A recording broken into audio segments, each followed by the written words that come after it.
Welcome to the Wild Crone Wisdom podcast with your host Vinutha Mohan. In this episode, we explore how often we get stuck in a false narrative that gives us tunnel vision, leaving us spiraling in a negative loop. Is there a simple solution to this? In the spring of 2021, I embarked on my first post vaccination vacation to a remote lake cottage in Washington. All of April, this is all I could think of. Getting away from all of it for a week of tranquility and no digital connectivity.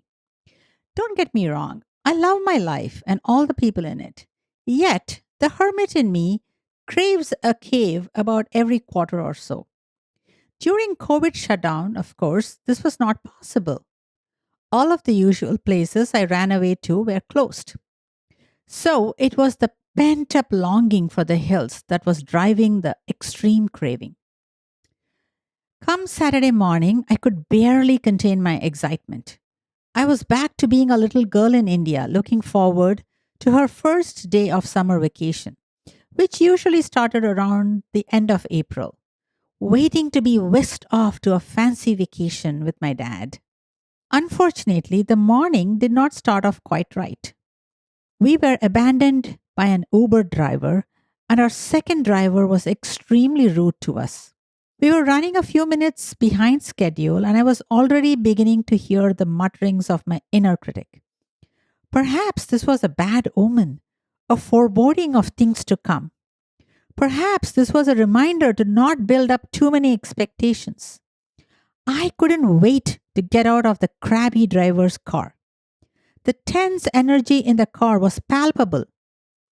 However, without any further mishaps, our flight took off and landed at Seattle, Washington Airport.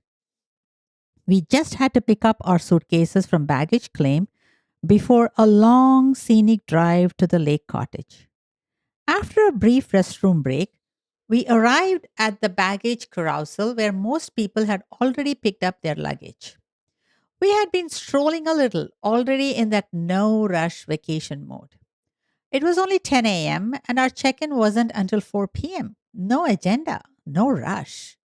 I was feeling proud of myself for the Zen mood I was in. At the carousel, most people had already picked up their luggage. I quickly noticed our first bag. It was hard to miss with its bright magenta color. Now we just had to pick up the second one, a black and red suitcase, and off we go. Well, 10 minutes later, I was still waiting. No black and red suitcase, only a black one and a couple of other colors. Most people had by now left. There were just four of us, me, my husband, and another elderly Indian couple waiting for their pickup. The other couple of suitcases also got picked up, and now only a big black suitcase was left. The carousel stopped. No, I thought. This can't be true. Did we lose a bag? No way. It was a 2 hour non-stop flight. So we hurried to the baggage claim counter and approached a nice lady. We informed her that we were unable to find one of our bags. We described to her that it was a red and black suitcase. She asked for our baggage tags and checked on it. She confirmed that it had definitely loaded the plane in San Jose. So, did it get loaded on the right flight? Meanwhile, my mind was racing. I heard my cultural conditioning voices of my grandmother and my mom. There is a reason why we don't share too much of our joy. Now, look what happened. It's that evil eye. People are envious. You shouldn't have bragged so much to everyone about your exotic vacation. This is what happens when you celebrate too much. Disaster looms. We were going to be in the middle of nowhere, no cell connectivity or Wi Fi. I started thinking about how carefully and thoughtfully I had planned and packed. Now I have to start shopping in Seattle. How will we make it in time for check in? My husband and I, both tired and sleep deprived, since we got up at 5 a.m. were bemoaning the rocky start to our dream vacation. In the meantime, all bags and passengers were gone. The entire baggage claim area was empty. Only us, the nice customer service lady, and the big black suitcase sitting abandoned on the carousel staring at us. The kind lady at the desk checked our baggage tags and assured us that the suitcase had been loaded onto the plane. She made a few calls while my mind spiraled. What if it's lost? How will we manage in the middle of nowhere without self service? What about all the careful packing I did? She now said that the bag had indeed unloaded at Seattle, and she was truly perplexed. She asked people to search inside the flight, which thankfully was still sitting at the gate. In the meantime, I was texting my daughter about our mini crisis. Always at her best in a crisis, she was furiously texting me, calming me down, and hatching different rescue options. I was too tired and too dazed to panic anyway. Desperate at this point, my husband turned to me and asked me to say a prayer. Your prayers always work miracles, he said. I was too dazed, too angry, too hopeless by now. I was in the WTF mode, making obscene mental gestures at the divine. Really? You couldn't let me have one nice vacation? To humor my husband, I said a half hearted prayer. Help me, please. In the next second, the nice lady got up from her seat in her little office, walked right up to the carousel, and flipped the lonely black bag left abandoned. Lo and behold, it was our red and black suitcase. Only it was all red on one side and all black on the other. Somehow in my head, I had imagined it differently as red and black on both sides. It was staring at us in our faces for the past 30 minutes. Right there. We stood there, dumbfounded, relieved, embarrassed, and grateful. Since I do not believe in a random universe, but rather in a synchronistic one, I pondered later that day as to why the universe had brought about this crazy incident with a lost package. As I recalled the events, I realized that first off, we were both very tired and a bit dazed. But in addition to that, I realized that after the rocky Uber ride, I had already decided the day was off to a bad start. I had begun telling myself a story of doom, rehearsing tragedy before it even arrived. What researcher Brene Brown calls foreboding joy. That negative filter clouded my perspective, making me miss the solution right in front of me. The suitcase wasn't lost. I just hadn't flipped it around to see the truth. I'd already decided that the luggage was lost and or misplaced. Now I was collecting the evidence to validate my story. How often do we do this in life? Feel trapped, hopeless, stuck, when the answers we seek are right there, waiting for us to notice them.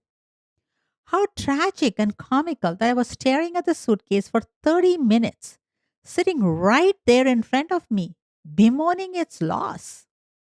The truth was staring me right in my face, and yet I could not see it until the lady flipped it around for me. The psychologist and Holocaust survivor, Edith Eger, says that all counseling work is grief work.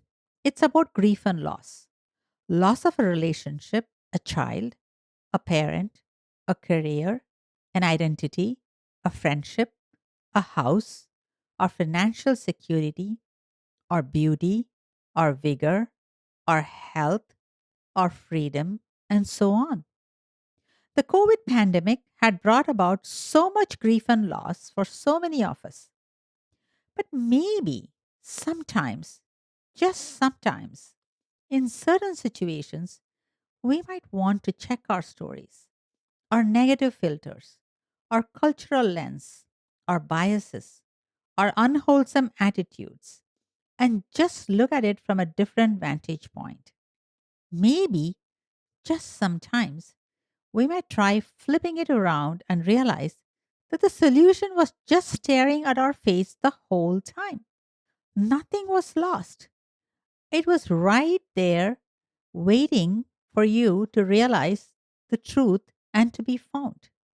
In the meantime, the little girl inside me had come up with a new slogan, a new mantra: lost and found, flip it around. As for that vacation, it turned out to be a magical week of rest, rejuvenation, and gratitude.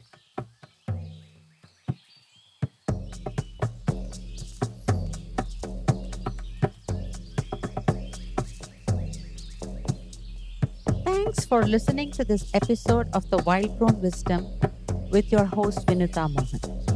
I'm a licensed marriage and family therapist from the Bay Area, California, specializing in trauma and attachment repair. I'm also a certified EMDR specialist and a certified shamanic practitioner. In this podcast series, we delve into the journey of our spiritual essence having a human experience. While many social scientists study human emotions, thoughts, and behaviors, and others explore transcendental experiences, few bridge the gap to help embody the spiritual wisdom in everyday life. I call this the psycho spiritual path. Through this podcast, I hope to share bite sized practical insights for navigating life as an empowered sovereign being. If you found this episode valuable, we'd greatly appreciate your support. Please consider rating, reviewing, commenting, and subscribing on your podcast platform to help us reach a wider audience. You can explore more of my writings on Medium by following the link in the show notes. We'd also love to hear about your experience, so feel free to share your thoughts with us at Wild Crone Wisdom Podcast at gmail.com. Thank you for being part of our journey. Please be advised the information provided in the Wild Crone Wisdom podcast is intended for general information purposes only. Vinutha Mohan is a licensed therapist and healer. However, the content shared in this podcast does not replace or constitute professional advice, therapy, or counseling. It is essential to consult with a qualified mental health professional for personalized guidance regarding your unique circumstances. Thank you.